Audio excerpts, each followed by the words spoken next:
tarde a todos, que a paz do Mestre continue a nos envolver. Agradecemos ao Mestre a oportunidade de estar aqui hoje, encontrando tantas pessoas, né? Como disse a doutora Marlene, já que somos uma minoria esforçada na busca de um objetivo, é um privilégio para nós hoje estarmos aqui juntos e tratando desses assuntos que nós vamos desenvolver. Então, vamos começar a nossa fala, que é a respeito da evolução e funções do cérebro como órgão da mente. Todos os oradores que me precederam, Dr. Mórcio, doutora Marlene, Dr. Sérgio Felipe, o outro palestrante também, todos se referiram a algum item que eu vou tratar aqui nesta nossa fala. Quando a gente fala em evolução do cérebro como órgão da mente, eu quero dizer para vocês que eu busquei essa palavra do grego organon, e o significado dela é meio, recurso, instrumento. Então, na releitura do tema da palestra, nós podemos dizer evolução e funções do cérebro como meio, como recurso, instrumento de manifestação da mente. André Luiz, no Mundo Maior, e cuja edição é de 1947, a primeira edição, no capítulo 3, ele diz: o cérebro é o órgão sagrado de manifestação da mente, em trânsito da animalidade primitiva para a espiritualidade humana. E não só André Luiz faz essa afirmação a respeito do cérebro como órgão de manifestação da mente, como também encontrei essa expressão em alguns livros, em algumas referências de neurocientistas. Por exemplo, o professor Raimundo Mano Vieira, da Escola Paulista de Medicina, na sua tese chamada A Mente Humana, de 1985, ele também faz essa abordagem. E no livro do Stanley Finger, publicado no ano 2000, Minds Behind the Brain, Mentes por Trás do Cérebro, na introdução do livro ele também diz dos neurocientistas que acabam tendo essa abordagem de considerar o cérebro como órgão de expressão da mente. Vamos ver como tudo começou. Em Evolução em Dois Mundos, André Luiz, e vejam a data da primeira publicação, 1958, no capítulo 3 ele diz: sob o impulso dos gênios construtores, os mares mornos foram invadidos por massa viscosa. Dessa geleia cósmica verte o princípio inteligente em suas primeiras manifestações. E ele continua: as mônadas celestes ou princípios inteligentes exprimem-se no mundo através da rede filamentosa do protoplasma. Eu sublinhei. A doutora Marlene já se referiu anteriormente que a ligação do espírito no corpo físico se faz através do citoplasma. Olha aí André Luiz falando que as mônadas celestes exprimem-se no mundo através da rede filamentosa do protoplasma, né? Que é formado pelo núcleo e pelo citoplasma. Huxley disse essa expressão que eu acho muito bonita: o protoplasma é a base física da vida. Então veja a informação de André Luiz e a de autores da ciência, como é o caso de Huxley, considerando o protoplasma como sendo a base material de expressão dessa dimensão abstrata que nós chamamos de mente. A expressão da vida, ela se faz em todos os níveis de seres vivos, desde os mais simples até os mais complexos. Ela se faz através desse complexo, desse binômio estímulo-resposta. De alguma maneira, a matéria viva, a matéria orgânica, ela percebe o estímulo, ela processa esse estímulo e emite uma resposta. Então, eu tenho para comigo que a interação da mente com a matéria orgânica, ela se faz já a nível celular.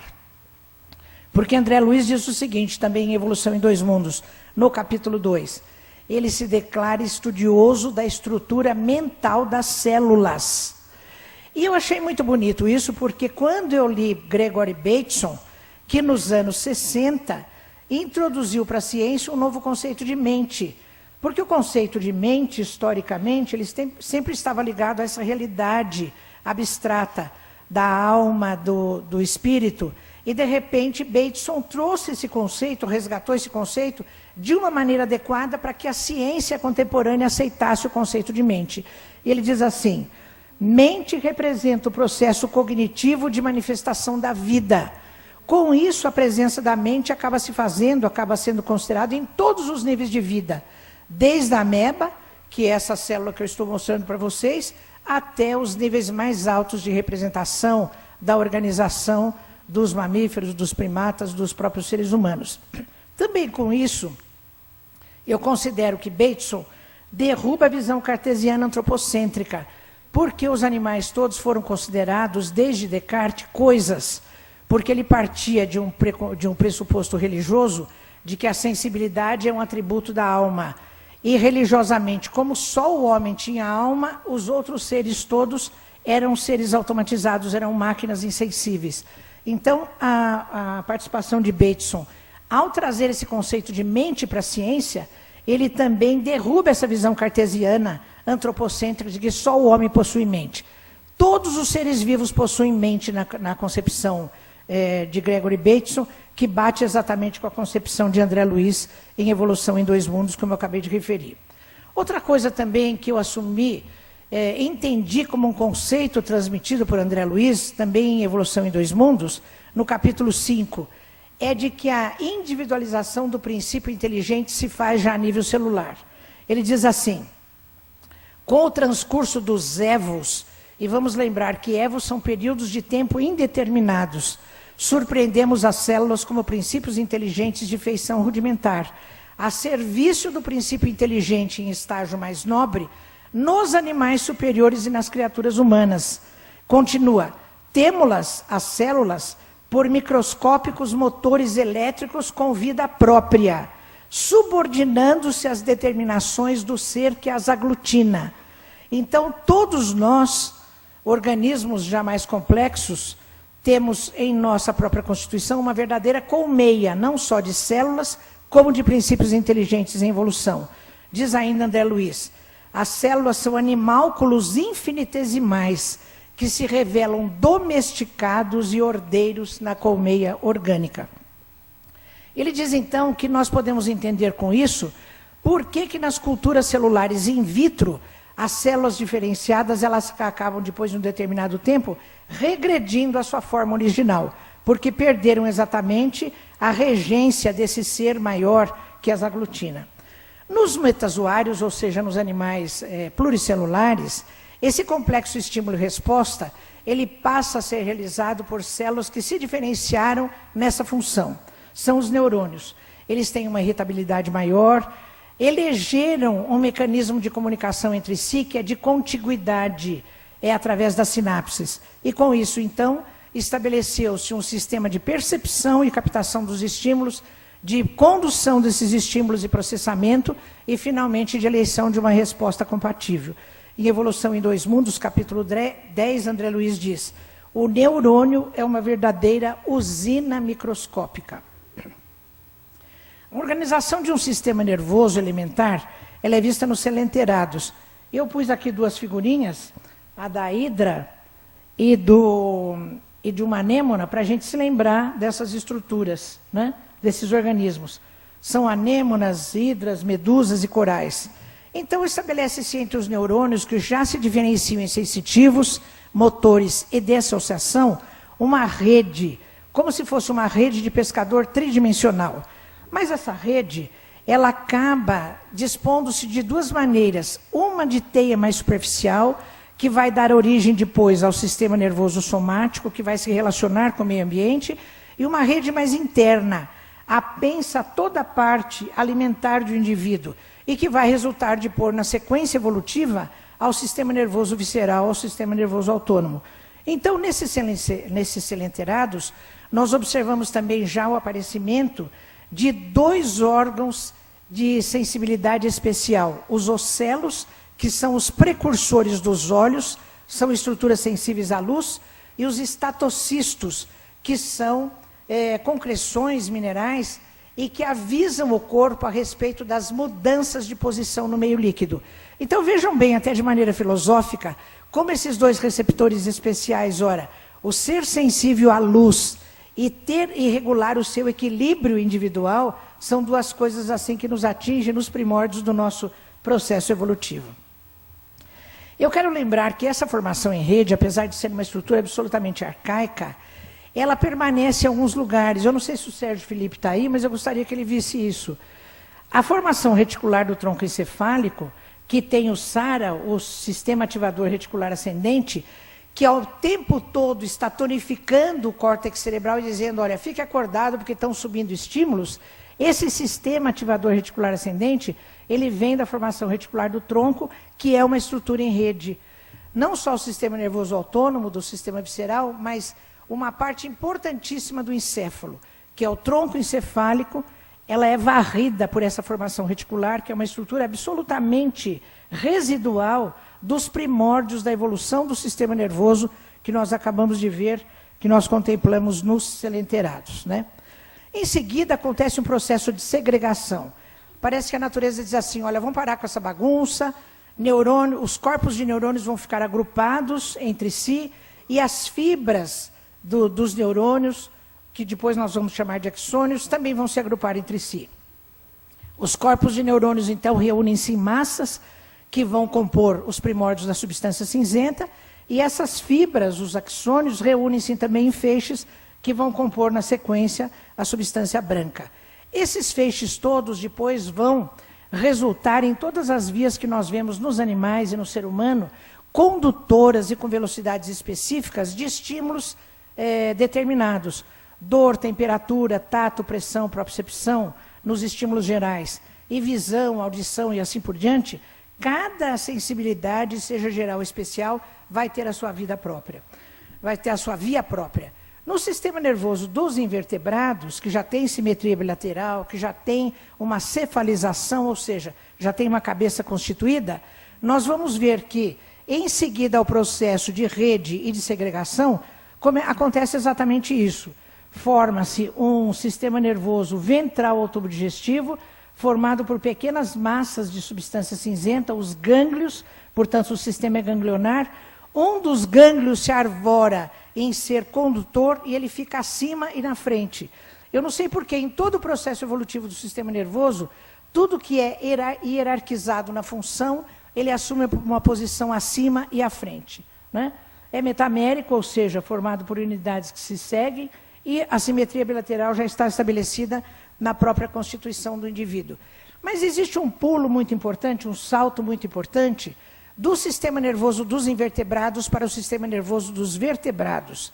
Eu estou mostrando para vocês a figura de um anfióxo, que é um peixinho bem primitivo, bem elementar, ele mede mais ou menos 1 centímetro. Existem alguns mares na profundidade das regiões lodosas. Então nós verificamos aí uma coisa que acontece, olha, a massa já é contínua, ela não é mais ganglionar, ela é ímpar, ela passa a ter posição dorsal ao tubo digestivo. O encapsulamento ósseo também acontece e a segmentação bilateria continua-se. E nessa fase em que nós já encontramos, então, a formação de um tubo neural que fica dorsalmente localizado em relação ao tubo visceral, nós vamos ver uma dilatação que começa a acontecer no terminal da cabeça. Aliás, eu gostaria de falar em relação a este slide, que nós precisamos sempre baixar um pouco a nossa presunção de sermos isso ou sermos aquilo, porque todos nós, vertebrados, nós somos formados apenas por 2 tubos, o tubo neural ou tubo dorsal e o tubo visceral, também chamado de tubo esplâncnico. E para que esses tubos tenham uma unidade, nós somos encapados por fora, e os animais também, por algumas camadas de tecido superficial, a pele e a tela subcutânea. Mas todos nós, vertebrados, não passamos na nossa constituição de 2 tubos, né? Então, nesse terminal da cabeça, é verdade, nesse terminal da cabeça, começam a acontecer 3 dilatações do ponto de vista filogenético e também ontogenético, isso acontece depois. E vejam o que eu pus no final do slide. O processo evolutivo é sempre induzido pelo elemento sensorial. Aliás, eu estou convencida que todas as transformações, sejam geofísicas, sejam sociais, sejam biológicas, elas são induzidas por um elemento sensorial. Se não houver sensibilidade para algo que está acontecendo, para algum estímulo que permeia o ambiente em que está acontecendo aquilo, nada acontece, precisa haver sensibilidade, né? A doutora Marlene, no início da coisa, no início da sua fala, disse que a sensibilidade, o amor, tem que permear toda a parte intelectiva. E isso no sistema nervoso já é uma lição que nós aprendemos.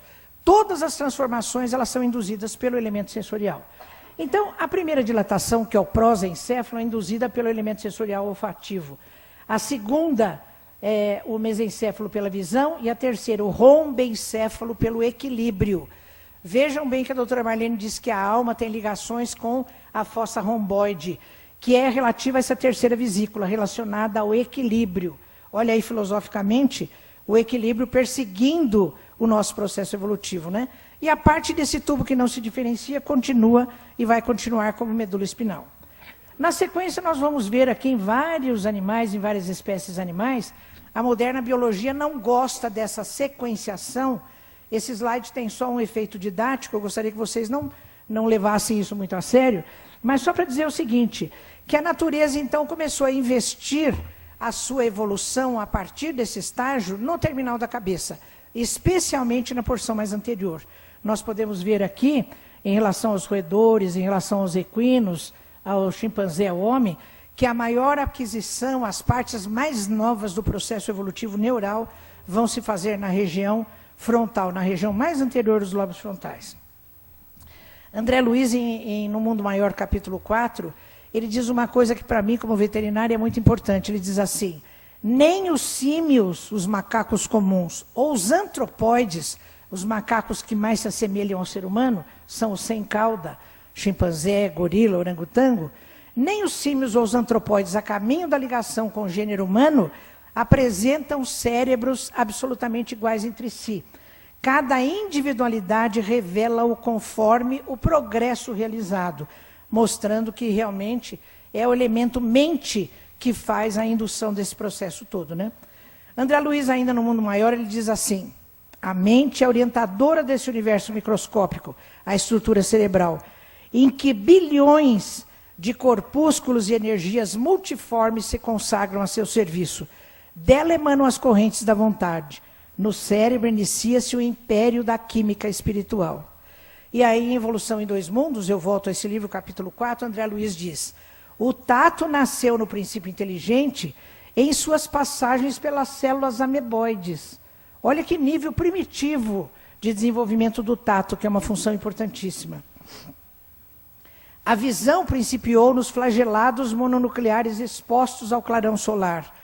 O olfato começou nos animais aquáticos de expressão mais simples. O gosto surgiu nas plantas, muitas delas armadas de pelos viscosos. As primeiras sensações de sexo apareceram com algas marinhas, providas não só de células masculinas e femininas, diz ele, mas também de uma sensibilidade tátil acoplada às primeiras manifestações de interesse sexual. Ernest Haeckel, um biólogo suíço, em 1891, ele faz uma coisa memorável através desse enunciado que nós não teremos tempo de tratar aqui. A ontogênese recapitula a filogênese. Todo esse processo filogenético evoluído através das espécies, nós vamos ver depois repetir-se na formação de um único indivíduo, né? Na ontogênese. E vamos a Paul MacLean, um dos maiores neurocientistas da década de 50, 60, 70. Ele estabelece nessa época a lei de maturidade e estabilidade evolutiva em relação ao sistema nervoso. Então eu projeto para vocês aqui em cima uma parte do encéfalo e uma parte da medula espinal de cão. Medula espinal, tronco encefálico, cérebro e cerebelo. A região talâmica aqui, a região dos núcleos da base bem desenvolvida. E eu fiz esse esquema por minha conta própria para tentar explicar o seguinte, mas que ele diz assim, a medula espinal representa um complexo chamado de segmentar OS. É formado por unidades que se sucedem no sentido crânio-caudal. Ela tem uma função completamente estabelecida e automatizada dos reflexos simples. E ela serve também de meio para as vias condutoras que sobem para os segmentos superiores e que descem dos segmentos superiores. Esse complexo S, ele está estabilizado desde os peixes. Se nós fizermos um estudo macro, meso e microscópico da medula espinal dos peixes e das outras espécies até o ser humano, o modelo é exatamente o mesmo. Isso quer dizer que a nossa medula espinal segue nos princípios fundamentais, no denominador comum, o mesmo modelo da medula espinal desde os peixes. MacLean diz assim, já em relação ao tronco encefálico, o complexo que ele chama de reptiliano, ou complexo R, as coisas se modificaram um pouco e esse complexo só se estabilizou a partir dos répteis. A fase reptiliana é uma fase importantíssima no processo evolutivo, eu vou mostrar já para vocês. Então, o nosso complexo reptiliano, o nosso tronco encefálico, ele tem um modelo que se estabeleceu a partir dos répteis. E o estágio de cerebralização, ou seja, de camadas concêntricas que formam o nosso cérebro e cerebelo, segundo MacLean, ainda está totalmente instável, o que denuncia ainda que o homem do futuro, ou uma espécie futura ou homem, vai ter mudanças esperadas na constituição física do seu cérebro. Então vejam bem, o complexo segmentar e o complexo reptiliano são metaméricos, são formados de unidades que se sucedem. O complexo cerebral, ou de cerebralização, ele é formado por camadas concêntricas que estão se sobrepondo às que já existem. E a maior concentração dessas camadas é na região mais anterior. Esse esquema em relação ao ser humano é só colocar de pé, né, como eu fiz aqui. Então nós vamos ver aqui a medula espinal, o tronco sobremontado pelo cerebelo, a região talâmica e depois as camadas que se sucedem. Então aqui medula espinal, tronco, cerebelo e as várias camadas que vão formar o cérebro. Então essa figura aí mostrando o cavalo, né, dando aí empinando, né, como a gente diz, o cavalo empinou, e o ser humano estão representando o sentido de evolução neural, filogenético. Não se sabe por que o vetor desse processo evolutivo, ele está sinalizado de baixo para cima e de trás para frente, né? Então ele é oblíquo, ele é absolutamente oblíquo em relação a esse retângulo. Então, está evoluindo, está indo para frente e para o alto. Eu coloquei aqui uma lâmina corada por Mulligan de um cérebro de cavalo, e aqui de um ser humano, para vocês verem que a constituição básica é a mesma. Por exemplo, aqui, olha, o núcleo caudado, a cápsula interna, o lentiforme. Então, esse complexo aqui também está representado lá no ser humano, os ventrículos laterais, mas tem muito mais camada cortical e outras camadas em volta do ser humano do que tem no cavalo, né? Então, mas o modelo fundamental é exatamente o mesmo e as coisas vão evoluindo. Nesse livro, O Cérebro Trino em Evolução, Paul MacLean, publicado em 1968, ele considera o próprio cérebro formado por 3 blocos herdados do processo filogenético. Ele chama esses blocos de formações. A formação reptiliana, a formação paleomamífera e a formação neomamífera. Qual é a nossa surpresa? Quando nós já tínhamos lido André Luiz, eu disse, puxa, isso aqui já vinha em algum lugar, né? Voltei em André Luiz, então, No Mundo Maior, publicado em 1947 pela primeira vez, e a edição de Paul MacLean é de 1968, portanto, 21 anos depois. André Luiz, em 2 capítulos, capítulo 3 e 4, ele faz exatamente essa abordagem da constituição da nossa casa mental humana em 3 andares. O andar correspondente ao passado, ao inconsciente, o andar do presente, relativo ao nosso esforço, expressão da vontade, e o andar de cima, representando o que nós desejamos ser no nosso futuro, que metas e que ideais nós perseguimos. E diz ele, cada andar da nossa casa mental interage com uma parte do nosso cérebro. Então, André Luiz chama essa parte mais profunda de cérebro inicial. Diz ele, é aí que nós temos todo o armazenamento do nosso arquivo do passado. Aliás, temos no perispírito, mas interage com essa parte do cérebro. Depois, ele fala que o córtex, de modo geral, eu pedi licença, André Luiz, pus aqui córtex sensório-motor, à maneira da concepção de Piaget. Ou seja, todo o córtex primário e secundário relacionado à captação de sensibilidade. E também o córtex motor, emissor de ordens executoras das respostas, então corresponde a esse córtex considerado por André Luiz. E André Luiz, de maneira muito adequada, ele destacou o lobo frontal, coisa que MacLean não fez. MacLean considerou o lobo frontal, o córtex do lobo frontal inserido na consideração do 3º bloco como um todo, né? E a gente sabe que o lobo frontal tem uma função bastante específica, porque ele é um neocórtex terciário, ou seja, até o momento ele representa o final do processo evolutivo dessa sequência filogenética que nós estamos abordando. Então, com base, eu fiz esse gráfico com base em André Luiz no Mundo Maior, capítulo 4. E outra coisa que eu fiquei pensando, eu vou voltar ao slide para a gente ver. Então, olha aqui, cérebro inicial. todo o cérebro inicial, toda essa parte, André Luiz reúne o tronco encefálico e a parte mais profunda, pegando a região talâmica e o sistema límbico, né? Essa parte toda é chamada pelos autores de cérebro emocional. E o lobo frontal, que é destacado por André Luiz, é considerado pelos neurocientistas o cérebro racional. Então nós vamos no Evangelho segundo o Espiritismo e lemos lá: Espíritas, amai-vos, o primeiro ensinamento, instruí-vos o segundo ensinamento. Isso bate com a sequência filogenética, porque primeiro nós adquirimos lá a porção profunda da parte emocional, e depois fomos adquirir a elaboração do cognitivo lá com o lobo frontal, né? Então, as raízes filogenéticas para amar nós já temos. Basta decidir que elas possam eclodir de maneira adequada, né? As funções básicas de cada uma dessas partes. Eu vou misturar Paul MacLean com André Luiz. Então, essa parte bem básica que André Luiz chama de cérebro inicial e que MacLean chama de complexo reptiliano, tendendo ao paleomamífero, funções básicas: autopreservação e perpetuação da espécie. Então, em autopreservação, funções alimentares, funções de autopreservação, funções de defesa do território, de encontrar uma temperatura ideal, adequada para o seu bem-estar, tudo isso está relacionado com as estruturas dessa região. Perpetuação da espécie, funções sexuais e reprodutivas, né? Penfield ainda diz o seguinte, Penfield foi citado aqui já de manhã.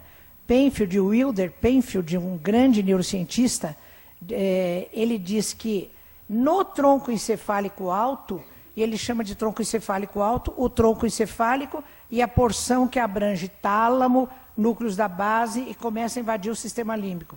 Ele diz, nesse tronco cerebral alto, estabelece-se a ligação com a consciência. A doutora Marlene falou nisso, o Sérgio Felipe falou nisso, né? Então, quando a gente pensa em pineal, que faz parte desse segmento, então é aí mesmo que a alma, que a consciência, seja que nome se dê para essa dimensão abstrata, a ligação dessa dimensão abstrata se faz nas regiões mais profundas do complexo do próprio encéfalo. Então eu falei na glândula pineal. A glândula pineal hoje ela é considerada a regente dessa orquestra, na qual atuam o sistema nervoso autônomo, o sistema visceral, o sistema hormonal e o sistema imunológico.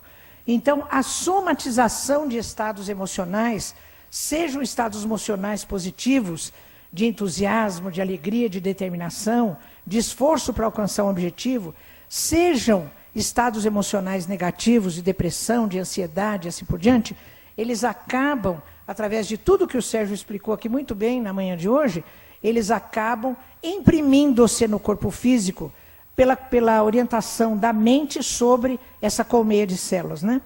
E vamos lembrar que Descartes também, no século XVII, eu não sei de que canal intuitivo ele tirou isso, né? Ele disse, a pineal é a sede da alma. O Dr. Sérgio fez referência a estudos que eu faço lá na veterinária com os meus pós-graduandos sobre a pineal. Um dos alunos estudou a pineal do cão, que realmente é muito pequena. E acaba sendo uma coisa intrigante, porque o Rupert Sheldrake, esse mesmo autor da teoria dos campos mórficos, ele tem um livro que se chama Os Cães Sabem Quando Seus Donos Voltam para Casa, e ele é autor da teoria, ele defende a hipótese de que os cães se comunicam com os homens telepaticamente. Eu tenho uma aluna que foi para os Estados Unidos e viu uma apresentação disso, ela achou que é bastante convincente, né? Então, essa questão toda da pineal, ela é muito interessante. Também já estudamos a pineal no cavalo, ela é enorme. Os cavalos têm uma percepção bastante importante. No livro dos Médiuns, de Kardec, no capítulo da mediunidade dos animais, uma comunicação de Erasto diz assim logo no início: é sabido que os animais percebem a presença de espíritos, veem espíritos, ouvem espíritos. E cita o caso bíblico da mula de Balaão, que o anjo se apresentou primeiro à mula do que ao próprio Balaão, né? Então, não se sabe por que estrutura, mas os animais têm todas essas estruturas que foram faladas aqui hoje. Às vezes com representação relativamente menor em relação a outras, né? Mas eles também estão em processo evolutivo. Do complexo reptiliano, nós herdamos do ninho, que é redondinho, né? Onde a fêmea resolveu pôr os seus ovos e tomar conta dele, nós herdamos esse conceito de lar e de família. Proteção e cuidados parentais. O pai e a mãe, ou o pai e a mãe, ou às vezes só a mãe ou só o pai, dependendo da espécie, tem que tomar conta do ninho para que os predadores não acabem com os seus filhotes, né? Então, apareceu pela primeira vez no complexo reptiliano, em passagem para o estágio de paleomamífero, apareceu essa necessidade. E que em nós vai desembocar no altruísmo. Mas vamos nos lembrar que o altruísmo reptiliano é egocentrado. A fêmea toma conta, a fêmea de crocodilo, ela toma conta do seu ninho, dos seus filhotes e de tudo que é seu. Nós precisamos aprender a reverter o vetor do nosso altruísmo para fora de nós mesmos, né? O redondo. Eu pus essa foto aqui do bebê redondinho, né? Tudo que é redondo nos induz à afetividade, ao aconchego. O abraço é redondo, o útero é redondo, o ovo é redondo, o seio que amamenta é redondo. Então, o redondo tem essa coisa do aconchego, do afeto. Nós somos induzidos a amar o bebezinho que nasce todo redondinho, né? Tudo fofinho. As pessoas dizem, mas que fofinho, que fofinho. Nós herdamos esse imprint do nosso complexo reptiliano. Herdamos também a necessidade de chamar a atenção das pessoas. Porque no complexo reptiliano, se os ovos eclodidos, os pequenos filhotes, não tiverem atenção da mãe, não sobrevivem, né?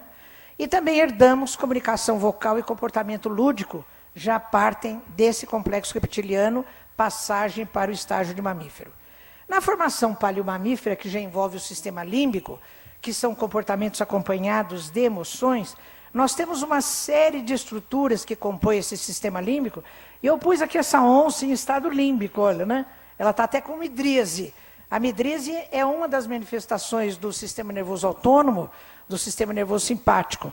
Então, certamente, nessa altura, ela está com taquicardia, está com secreção de cortisol, está com um aumento da frequência cardíaca, está com um aumento de aporte sanguíneo para os músculos. Enfim, ela está em estado límbico, né? Então, todo esse comportamento acompanhado de emoção, ele é permeado por estruturas do próprio sistema límbico. Vamos ao córtex cerebral. Complexo de várias funções. Também o córtex cerebral, ele tem uma história filogenética. Não é só esse córtex que nós vemos revestindo externamente os hemisférios cerebrais, que são córtex. Córtex do latim equivale a palio, com i, do grego, e significa lâmina, manto. Então, é a substância cinzenta que não se dispõe em blocos, em maciços, mas se dispõe em lâmina, em manto. Temos 3 estágios. O arquipálio, o primeiro córtex que apareceu, e que depois resultou no hipocampo. O hipocampo parece uma estrutura tubular, mas na realidade ele é um manto enrolado. É como se a gente pegasse uma folha de papel e enrolasse sobre ela mesma. Resultou no hipocampo. Se a gente desenrolar o córtex, vamos ver que esse córtex é uma lâmina. O páleo, ou seja, o córtex antigo, é da área olfativa. Então a gente pode ver que houve todo um processo, né, esse vermelho aqui, ele foi indo, no ser humano acabou ficando lá embaixo, porque ele foi empurrado pelo desenvolvimento do neopáleo. O neopáleo, então, se arvorou e se desenvolvia muito, foi se desenvolvendo e empurrou os outros córtex lá para baixo, né? E hoje ele é assim o senhor da situação. Então, o que eu posso dizer para vocês em relação a toda a estrutura, não só do sistema nervoso como do cérebro, nesses animais que a gente foi vendo e no próprio ser humano, o modelo de organização é exatamente o mesmo. As diferenças são de natureza quantitativa e não qualitativa. Por exemplo, o córtex pré-frontal. Então, a excelência do neocórtex. O neocórtex também tem 3 níveis evolutivos. Tem o córtex terciário, o córtex secundário e o córtex primário. O córtex do lobo pré-frontal, da área pré-frontal, que é a mais anterior dos lobos frontais, e dessa região aqui, que alguns neurocientistas chamam de encruzilhada parieto-occipito temporal, também é um neocórtex terciário, ou seja, a fina e refinada flor do córtex recente, né? Então, nos animais, Fuster estudou o córtex pré-frontal em vários animais, e ele faz essa representação, então, está marcado em azul, aqui no saguizinho, no gato, no macaco rhesus, no cão, no chimpanzé e no ser humano. Então, nós vamos vendo que o lobo frontal, à medida que ele vai crescendo, ele vai empurrando as outras estruturas para trás, né? Então, como eu já disse, o processo evolutivo está investindo fortemente no lobo frontal.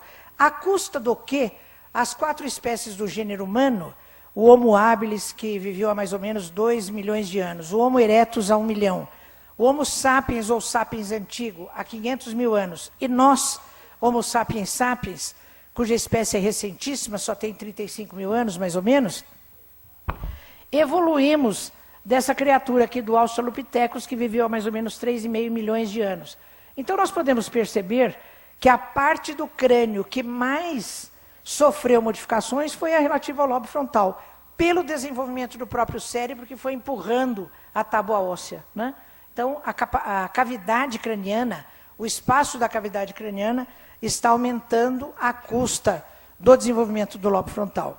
E vejam que na Gênese, capítulo 11, item 15, e a Gênese foi publicada a primeira vez em 1868, nós encontramos esse capítulo magnífico. Hipóteses sobre a origem do corpo humano.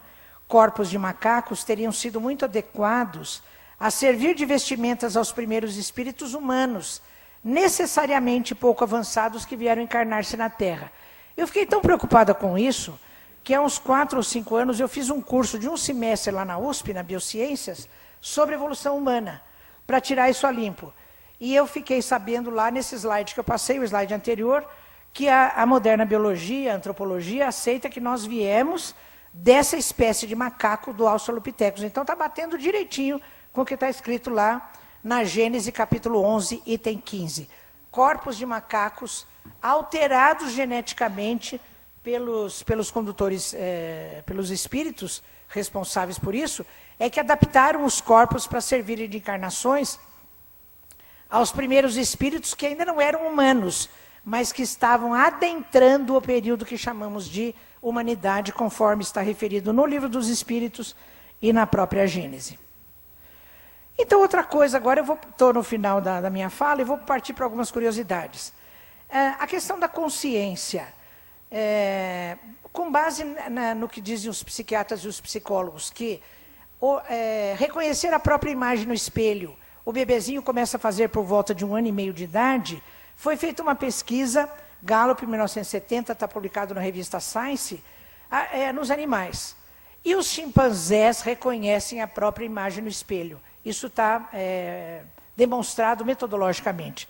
Então, diz o autor, sem uma identidade própria, seria impossível alguém reconhecer-se. Então, já se reconhece que, pelo menos, os chimpanzés têm essa capacidade chamada no ser humano de autoconsciência. E vamos ver lá o que Emmanuel fala a respeito disso. Ele diz assim, olha, em Alvorada do Reino. No reino animal, a consciência, a afeição de crisálida, para quem não é da área, crisálida é aquela fase entre que a borboleta põe os ovos, ela fica em crisálida e depois se abre para a borboleta, né? A consciência, a afeição de crisálida, movimenta-se em todos os tons do instinto. No reino da inteligência, objetivando a conquista da razão pelo discernimento. Então, Emmanuel fala na consciência, sob a forma de crisálida, já potencialmente se manifestando em níveis muito inferiores do processo evolutivo, né? Olha aqui uma curiosidade em relação à chamada lateralidade dos hemisférios cerebrais. Vejam essa foto do meio. Então, essa é a foto original. Se a gente pegar as duas metades e compuser as duas metades, vamos resultar nesta figura. Porque o hemisfério direito é considerado o hemisfério racional, o intelectivo, o cognitivo, o hemisfério frio e calculista, né? Então, vejam a imagem da face que reflete o hemisfério esquerdo. E aqui as duas metades direitas, refletindo o hemisfério direito, que é assim toda bonachona, porque o hemisfério direito é tido como poético, intuitivo, né? O que faz a transcendência, as nossas ligações espirituais. Então, de alguma forma, isso de maneira assim, bem como curiosidade, acaba se refletindo até na nossa própria fisionomia. Lateralidade dos hemisférios cerebrais tem sido muito estudado. Eu trouxe esse livro para vocês como exemplo. E uma coisa interessante, em estresse agudo, tanto os animais quanto os seres humanos mostram temperatura timpânica mais baixa à direita. Esse estudo foi feito de início em macacos, presos em ambientes confinados, depois foi feito em crianças. Então, em estado de estresse agudo, a temperatura timpânica direita é mais baixa. E a explicação que se tem é a seguinte. No hemisfério direito, a área límbica e o sistema nervoso autônomo são mais atuantes, portanto, com maior fluxo sanguíneo. Por um mecanismo compensatório, por vasodilatação, vai existir uma perda de calor. Ela está me avisando que o meu tempo terminou, então eu só vou dizer o seguinte, olha outra coisa interessante. Sorrisos emocionais tendem à direita, quando ele é bem espontâneo, à esquerda. Quando ele é bem espontâneo, como a via do sorriso é cruzada, a motricidade é cruzada, num sorriso muito espontâneo, a gente puxa o cantinho do lado esquerdo. Eu estou terminando, viu? André Luiz, em Evolução em Dois Mundos, ele diz assim, para terminar, guarda a criatura humana, então, consigo, na tessitura dos próprios órgãos, a herança dos milhões de estágios nos reinos inferiores. E Amit Goswami, em A Física da Alma, ele diz assim, o verdadeiro intelecto, lá naqueles níveis de alta consciência, é supramental e não pode ser mapeado diretamente no cérebro. Creio que, pelo menos, mais uma evolução do ser humano seja obrigatória.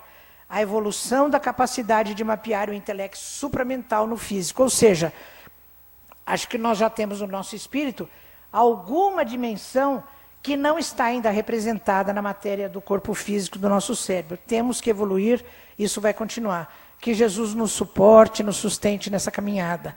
Que Ele eleve o nosso espírito à majestade do seu reino e infunda em todos os nossos sentidos a luz do seu grande e divino amor. Que assim seja. Muito obrigado.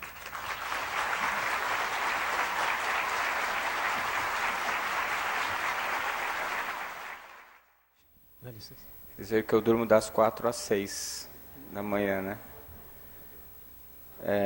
Olha, estou numa situação bastante confortável, porque de manhã já foi falado muita coisa, e a doutora Ivene agora, como sempre, foi fantástica, e ela colocou tudo de uma maneira muito clara, a questão das estruturas.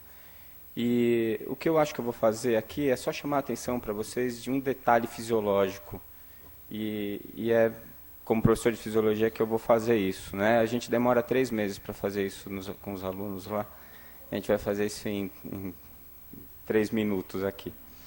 É o seguinte, sistema nervoso, eu vou falar como fisiologista agora, tá? Ele tem 3 atribuições básicas. A primeira delas é a sensitiva, e a doutora Divina colocou aqui com muita propriedade. Quer dizer, talvez o primeiro órgão sensorial tenha sido a membrana celular, porque uma ameba já tem a capacidade de perceber o ambiente.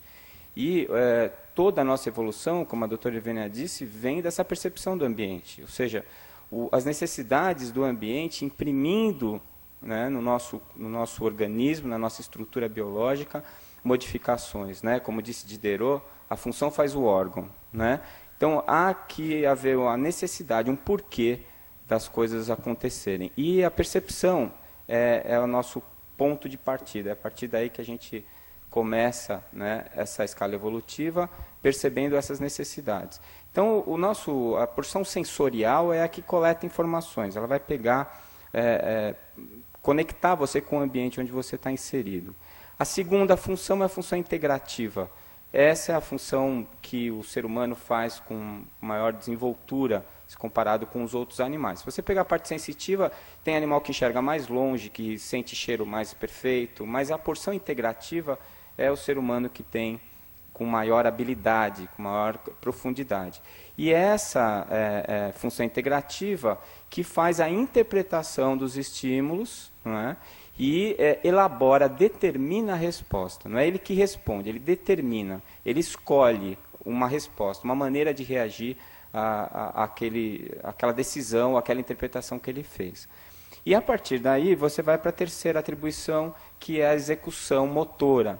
E aqui, apesar do nome, né, resposta motora, não é só motora no sentido de movimento, de contração de músculo. Ela está envolvida com a produção de hormônios. Né? Então, as nossas respostas, elas são todas intermeadas por substâncias químicas. Ou, se você pensar a nível sináptico, os neurotransmissores, ou se você pensar a nível hormonal mesmo, né?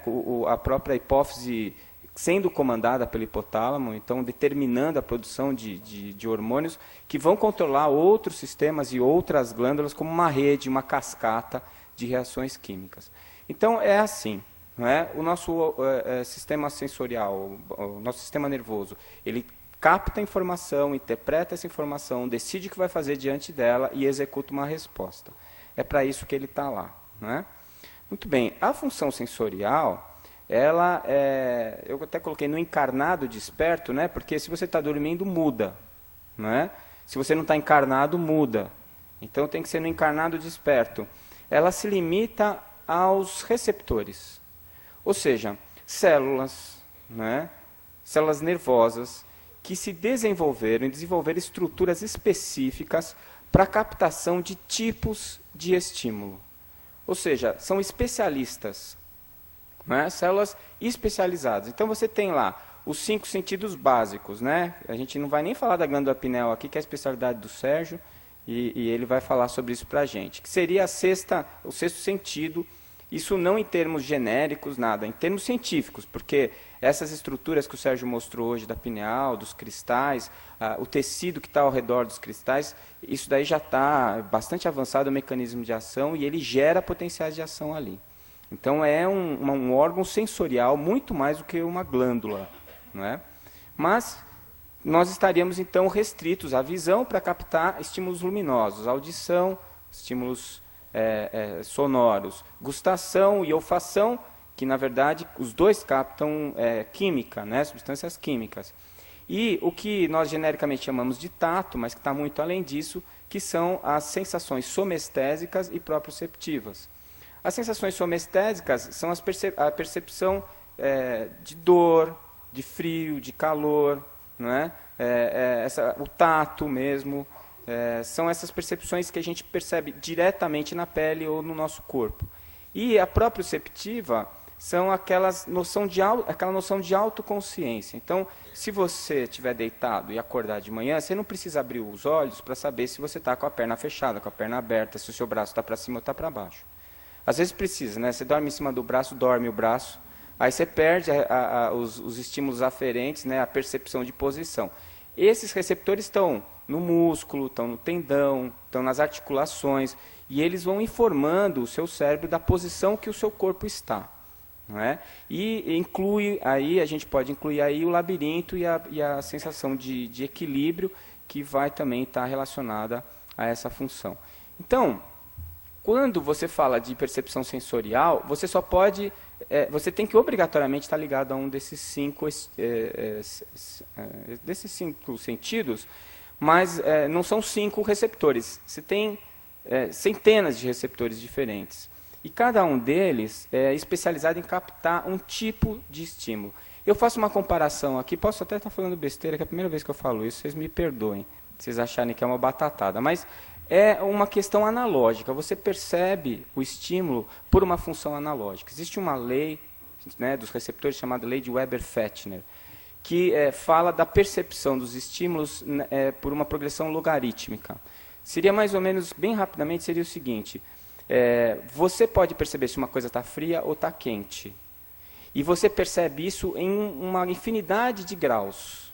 Não é? Mas se alguém dá alguma coisa para você e pergunta assim, quantos graus está isso aqui? Você pode até chutar. Pai, mãe sabe, né? Está com uns 40 graus de febre. Colocou a mão, né? Mas por que você faz isso? Porque você já experimentou várias vezes, depois mediu com o termômetro, e a sua memória te relaciona isso com alguma coisa.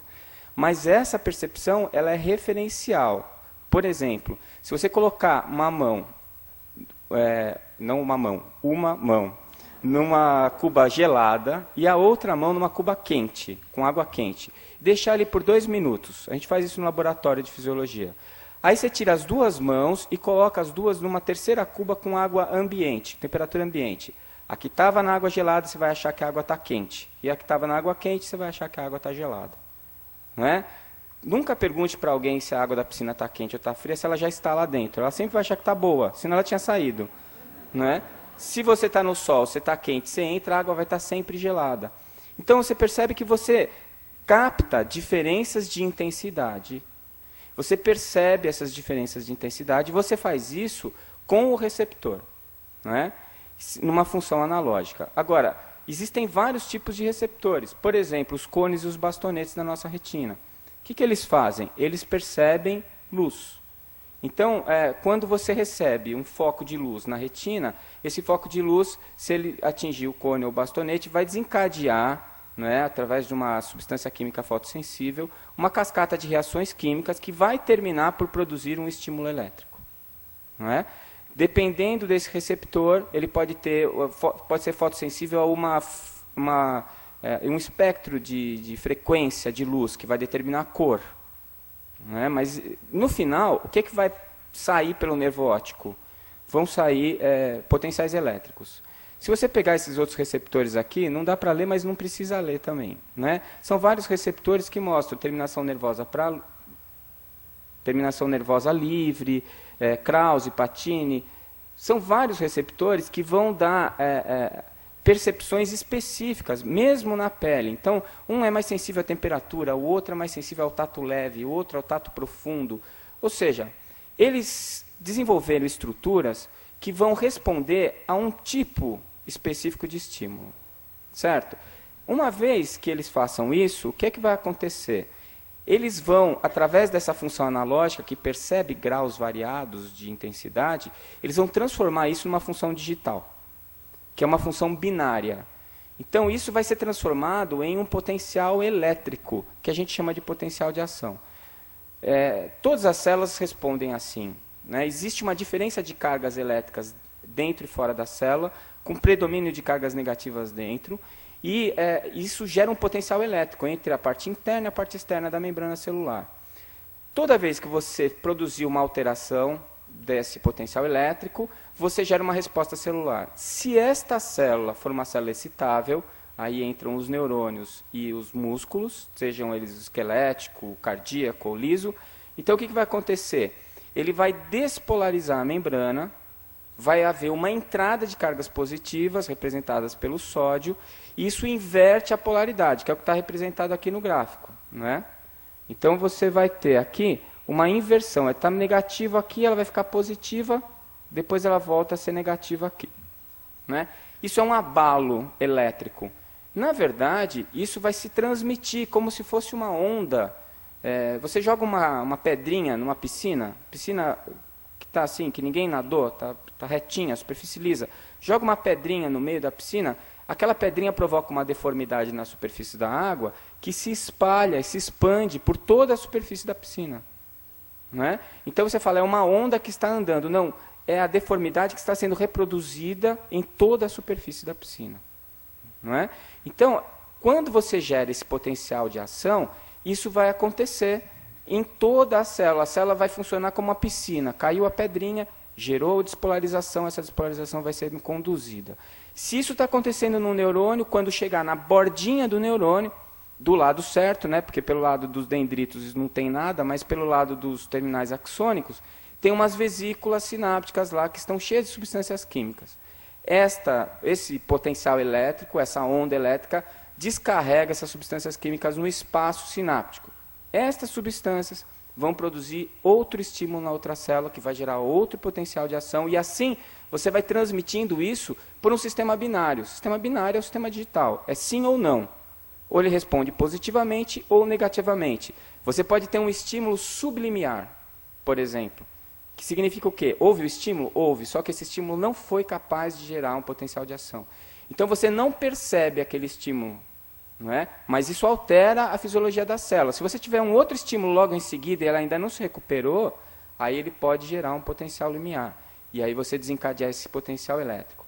De qualquer maneira, seja formado em qualquer um dos receptores que eu citei aqui, ou nos cones e nos bastonetes, Kupfer, aparelho tendinoso de Ruffini, Golgi, qualquer um deles, gosto, temperatura, qualquer estímulo será captado pelo receptor específico, mas será transformado em potenciais de ação. Aí, esses potenciais de ação vão sendo conduzidos pelas diversas vias sensoriais, que são vias aferentes, elas vão para o sistema nervoso central. Vão entrar no sistema nervoso central na medula e depois vão ascender até os níveis superiores do cérebro. Bom, eu fiquei pensando, não é? Quando eu aprendi isso, eu não pensava nada, porque quando a gente está estudando, a gente quer tirar nota. Depois, quando eu comecei a dar aula, eu comecei a pensar nisso. Eu falei, escuta, é engraçado isso, porque se eu pegar, por exemplo, o neurônio que está vindo da retina e inverter ele com o neurônio que está vindo no nervo acústico, eu vou ver pelo ouvido e vou ouvir pelo olho. Por quê? Porque eles vão produzir potenciais de ação em frequências diferentes, é verdade, mas são potenciais de ação. Então alguém vai precisar dizer para o seu cérebro o que aquilo significa. Porque aquilo lá é choquinho elétrico. Né? São 40 milivolts que passam ali pelo terminal. Bom, isso em fisiologia a gente chama de discriminação. A discriminação inicial vai ser feita no diencéfalo, numa região chamada tálamo. O Sérgio Felipe falou dela aqui, a doutora Irvênia também. O tálamo ele faz uma discriminação inicial, mas ainda é uma discriminação digital, ela ainda é binária. E como é que ele faz essa discriminação? Bom, ele sabe que aquela fibra que está vindo por aquele trato específico, ela foi produzida, aqueles estímulos, aqueles potenciais elétricos foram produzidos por um receptor que capta luz. Ela vai encaminhar isso para uma área cortical que é habilitada a fazer a interpretação. Você está dando para entender? Vem lá, você pisou num prego, estimulou uma terminação livre do seu dedão. Isso gera potencial de ação. Vai entrar pela sua medula. Na medula já produz uma resposta, né, que é o arco reflexo. Vai tirar o pé, né, vai tirar o seu dedão do prego. Mas tudo bem, isso vai continuar subindo, vai chegar no seu tálamo. O tálamo vai dizer, isso está vindo de uma terminação nervosa, livre, e provavelmente é dor. Então ele vai encaminhar essa mensagem dessa maneira. Ele faz uma triagem, o tálamo faz uma triagem. E como é que ele faz essa triagem? Ele vai saber que aquele potencial de ação tem que ser transformado numa imagem ou num som? Não, ele simplesmente sabe que o que vem daquele lugar tem que ir para aquele outro lugar. Ele faz uma discriminação espacial. A estrutura anatômica é que diz para ele para onde ele deve levar isso. E aí sim, você vai fazer uma discriminação refinada já no córtex, no telencéfalo. Como? Esses potenciais de ação que chegaram no tálamo, o tálamo discrimina inicialmente para dizer o que é e manda para áreas corticais específicas. Essas áreas corticais, elas não só discriminam, isso de uma maneira mais refinada, como elas localizam de onde vem, de uma maneira mais precisa. A tálamo já faz isso, mas ela discrimina de uma maneira mais precisa e interpreta. Aí eu já acho que deixa de ser uma função digital, passa a ser uma função quântica. Quântica, do pouco que eu sei de física quântica, na interpretação ou na modificação do comportamento das partículas a partir do observador. Quem é o observador aqui? É o espírito. E como é que ele vai interpretar isso? É uma interpretação não local, não temporal. Ou seja, aqueles potenciais elétricos que chegaram lá, eles vão continuar sendo potenciais elétricos. E aqueles neurônios que vão receber esses potenciais elétricos nas camadas de neurônios corticais, eles provocam uma interpretação, eles vão construindo, né, a interpretação. Mas a interpretação final, ela tem que ficar a cargo de uma inteligência. E a célula que está fazendo aquilo, ela não contém a complexidade para fazer. Então, fica muito difícil de você admitir que você consiga construir alguma função, alguma interpretação complexa, se for através do sistema binário. Você vai precisar de um mecanismo de ação mais complexo e que te dê mais possibilidades. Por isso aí eu já acho que a gente, na evolução da tecnologia, tudo era analógico primeiro, né? Era tudo na base do reloginho com ponteiro, né? Assim. Aí passou para digital, que é bem mais rápida. E aí, em vez de relógio com ponteiro, é um numerinho. E nós já temos até notícia que estão construindo computador quântico. Quer dizer, então, é a evolução natural do processo de captação e interpretação de ideias, que eu acredito que está sendo repetido como a natureza já fez. Né? Então, essa é a função quântica. E eu faço aqui uma diferença que eu não consigo ver muito claramente nos livros de fisiologia. Discriminação e interpretação são coisas diferentes. Quando eu discrimino, é o que o tálamo faz, sistema binário, digital. Quer dizer, ele consegue discriminar, separa o joio do trigo, mas quem interpreta dá um conteúdo para aquilo. Não é? É claro que você vai dizer, não, mas existem as áreas específicas, as áreas associativas, essas áreas associativas elas guardam memória, e você compara o estímulo com essa memória para fazer os seus diagnósticos, as suas interpretações. Eu não estou negando isso, muito pelo contrário. Até para você construir a sua consciência e construir os seus gostos, as suas vontades, o que você acha legal, o que você não acha legal, você tem que experimentar. E essa experimentação vem vindo desde que você nasceu. Agora, existem características que não são explicadas pelo mecanismo, simplesmente pelo mecanismo fisiológico. Né? Então, discriminação é diferente de interpretação. Essas áreas primárias associativas, da visão, da audição, sensações somestésicas, olfação, gustação, elas são bem identificadas. E a gente consegue perceber elas com clareza. Aí eu pergunto para vocês o seguinte: onde está a realidade? Né? O Sérgio Felipe fala sempre isso, eu não sei nem se ele está aí. Vocês estão me vendo? Não estão. Não estão vendo, porque, apesar de eu me esforçar muito, eu não emito luz. A matéria é opaca. Então, para vocês me verem, vocês só conseguem ver luz. Então, precisa bater a luz em mim, refletir, para impressionar a retina de vocês. Vocês nunca pararam para pensar por que criança dá risada com aquela brincadeira de cadê a mamãe e achou? Você coloca um negócio na cara dela e fala, cadê a mamãe? Aí puxa, fala, achou, ela começa a dar risada. Porque para ela é engraçado mesmo, porque você desaparece e aparece. Desaparece e aparece. Simplesmente porque ela está muito mais conectada com a realidade do que com essa realidade que a gente está falando aqui. Não é? Você toca uma pessoa, será que é possível tocar uma pessoa? Não é possível. Não há contato entre os átomos. Não é? Então, como é que você percebe? Como é que você tem a percepção? É a repulsão dos elétrons que gera a sensação. Não é? Vocês já pararam para pensar isso? Por que tem gente que adora quiabo e tem gente que odeia? Eu estou procurando quem adora, só conheço quem odeia. Ó, tá vendo quanta gente?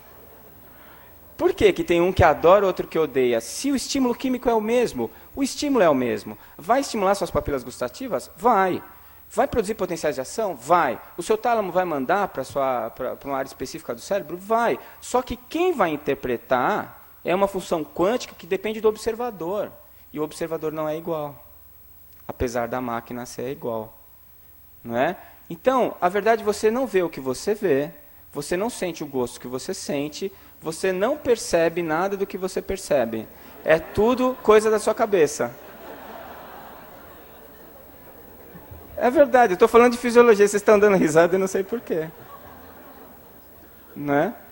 Dr. Nobuo Fakuri, ele escreveu uma frase no livro Muito Além dos Neurônios que eu acho lapidária. Ele diz o seguinte: o mundo por nós vivido é essencialmente um mundo sonhado e imaginado em nossa mente.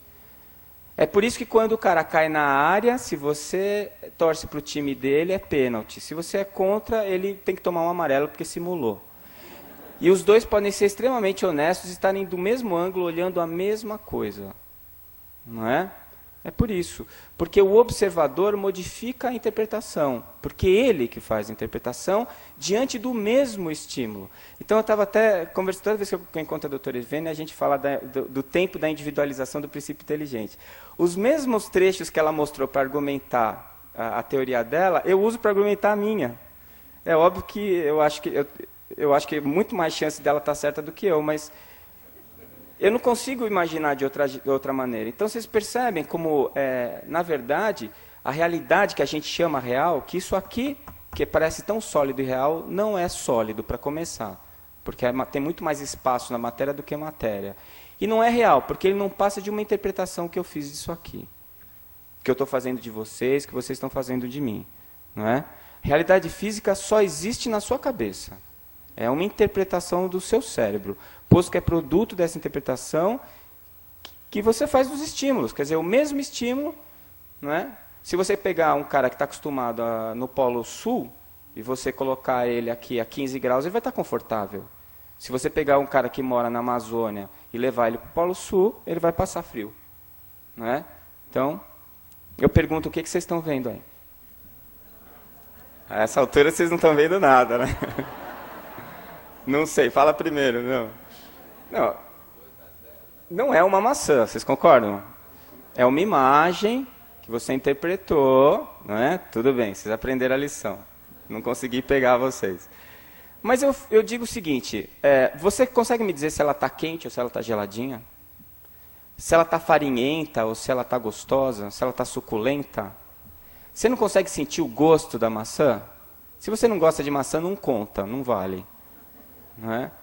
Bom, está provado que quando você se lembra da maçã, e você sente o gosto da maçã, você se lembra do sabor da maçã, da sensação tátil da maçã, se ela está quente, se ela está gelada, as áreas do seu cérebro que são estimuladas são exatamente as mesmas do que se você estivesse comendo a maçã.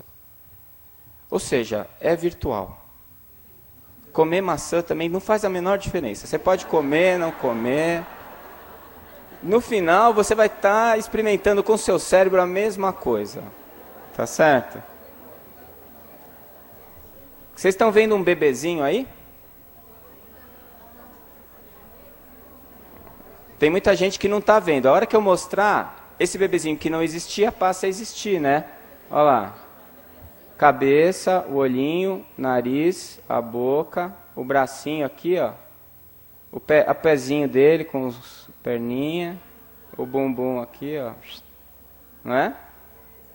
Então, onde é que estava o bebê há 2 segundos atrás? Esse pessoal que fez, não existia. Aí passou a existir, porque eu mostrei.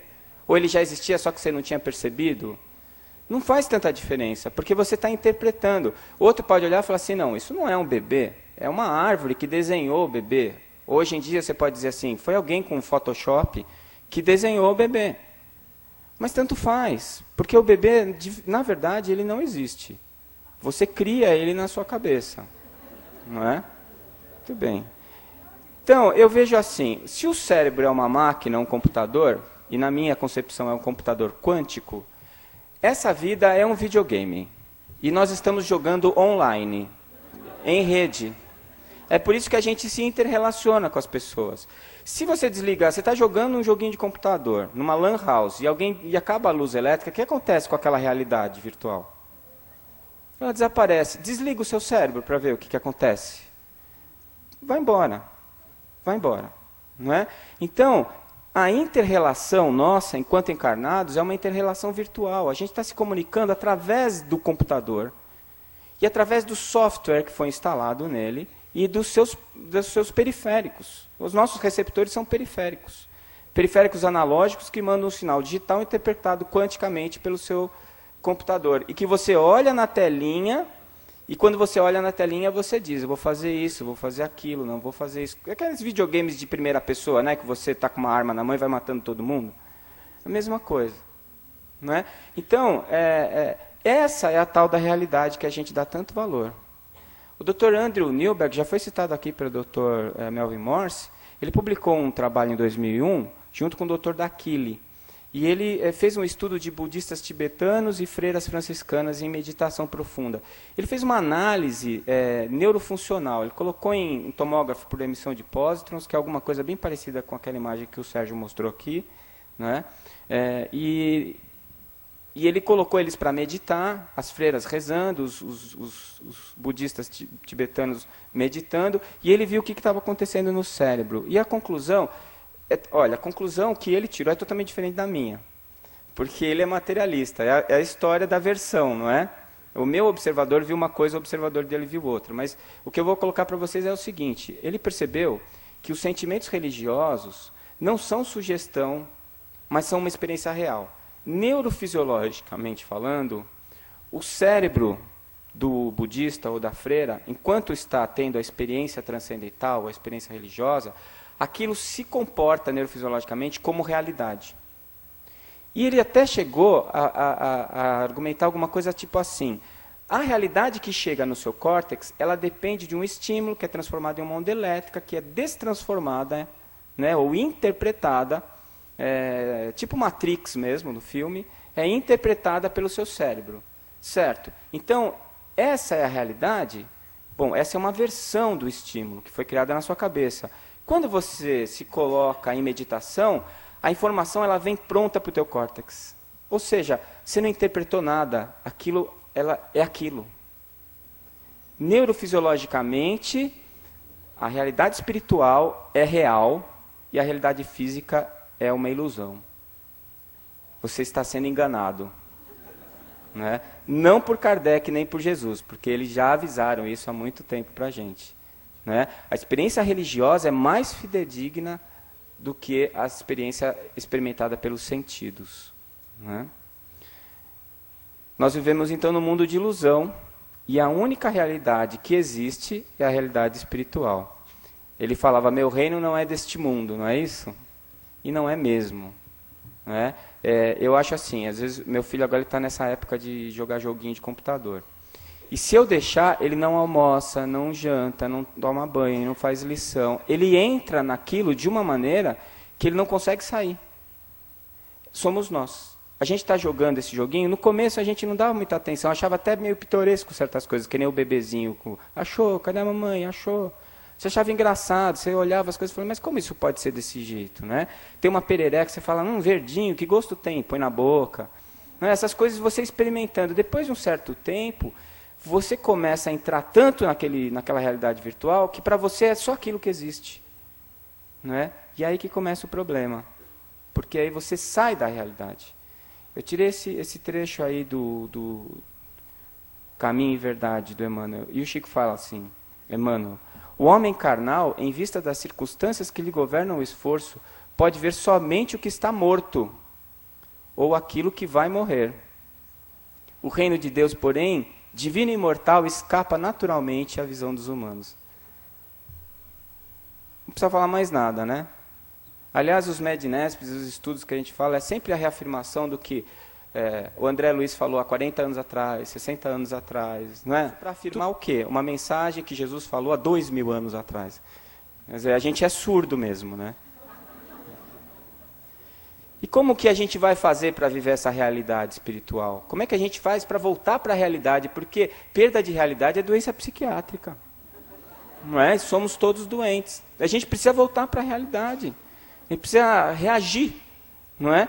O caminho é a religar-se a Deus, porque Deus, como fonte primária e causa primária de todas as coisas, é a realidade, não é? Per se. Então, como é que a gente faz? A ciência nos diz que, através dessa colocação que eu coloquei para vocês, essa explanação que eu coloquei para vocês, a ciência nos diz o seguinte, você tem que evitar a interferência dos estímulos externos, porque eles ficam te enganando. Então você vê o que você não está vendo, você ouve o que você não está ouvindo, então você precisa parar com isso, não é? Então você vai e tem que ficar onde? Quando você quer rezar, você fala assim, não, o espírita tem mania de apagar a luz, que é para aparecer espírito, o espírito tem medo de luz. Não, quando você vai orar, se você está com a luz no teu olho, isso interfere. Você fica sendo puxado para o videogame, você precisa de um tempo, pause, não é? E aí você precisa de silêncio, você precisa, não dá para ter gravata, não dá para estar pondo o sapato, não é? Você precisa relaxar, não é? Você precisa estar ausente os estímulos externos.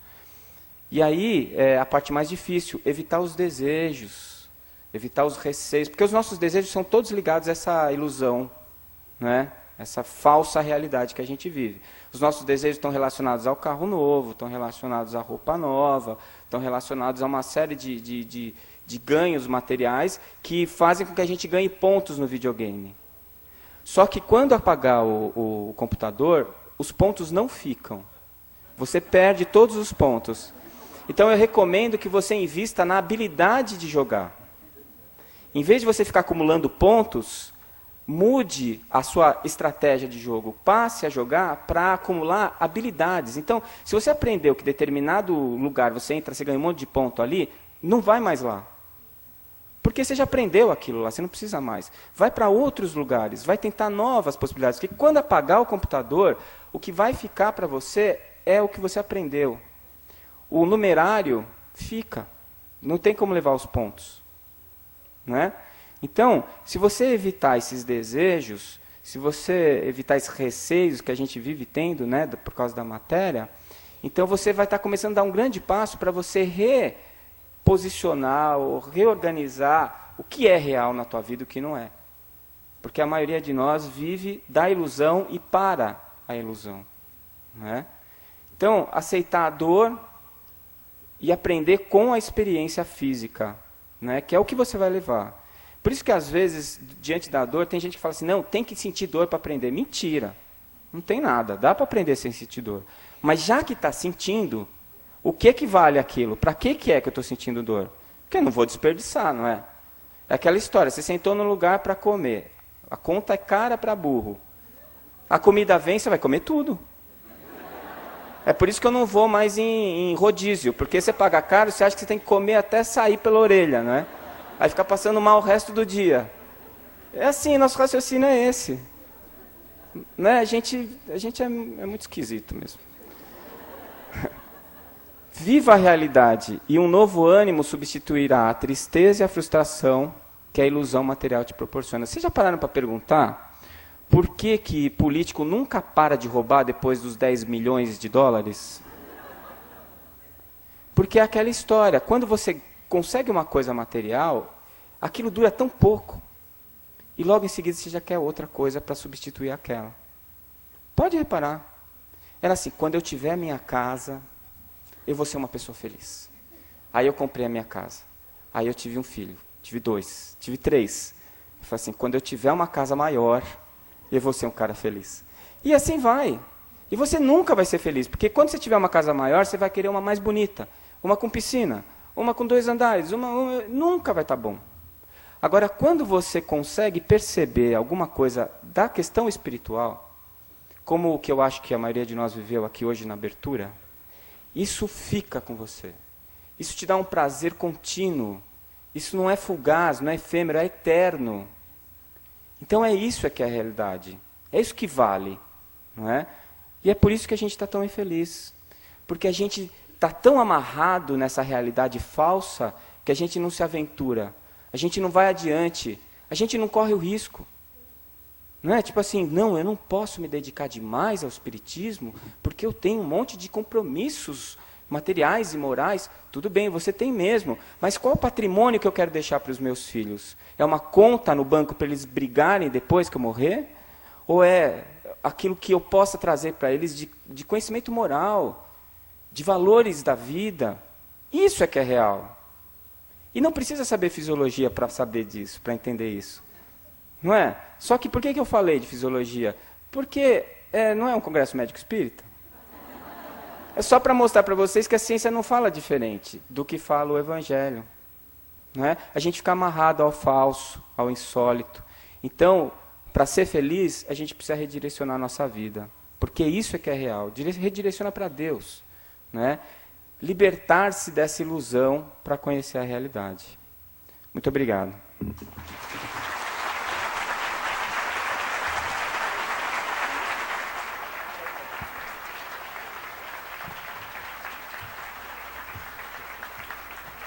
Obrigado.